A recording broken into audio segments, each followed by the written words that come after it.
बोलिए भक्त और भगवान की जय। बोलिए भक्त और भगवान की जय।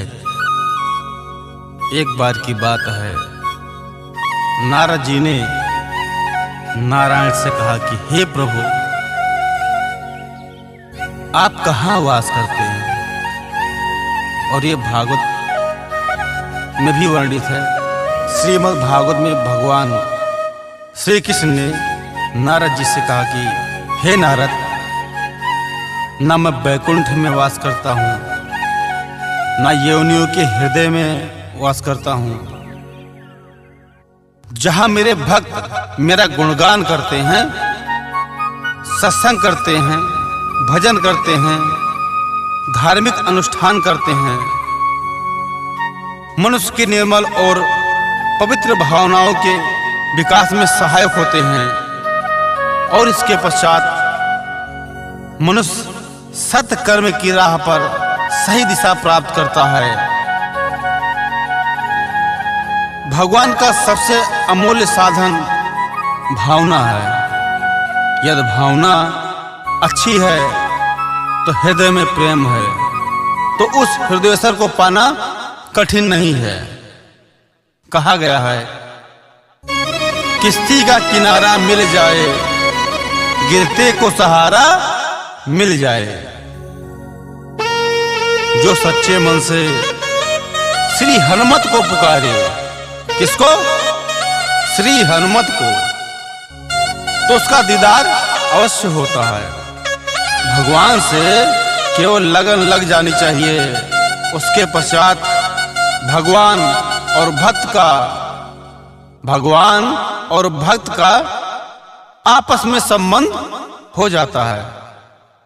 यह संबंध चाहे जैसा भी हो, क्रोध से हो या नातेदारी से हो या कामनाओं से हो या सौहार्द का हो या भक्ति का हो, भगवान से जुड़ जाने से वो भगवानमय हो जाती है, और उसी को भगवत प्राप्ति कहते हैं।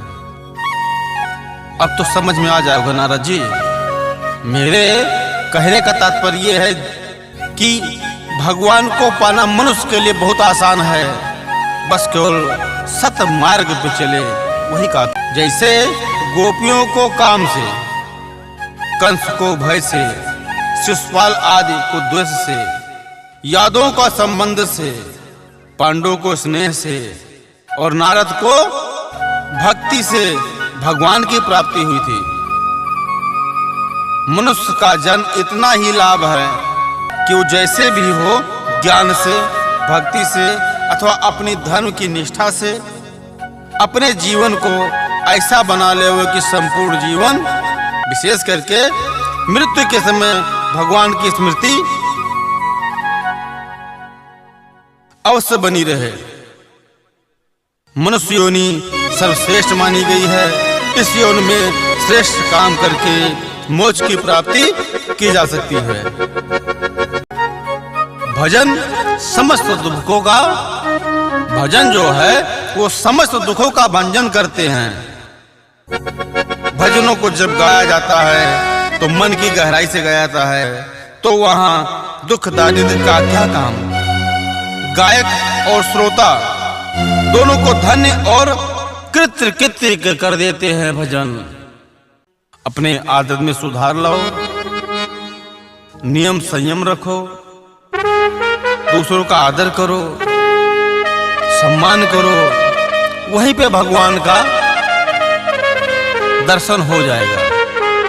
तो इसी बात पे अपनी वाणी को विराम देते हैं। जय श्री नारायण, जय श्री कृष्ण, जय श्री सीताराम, जय हो भक्त और भगवान की जय जय।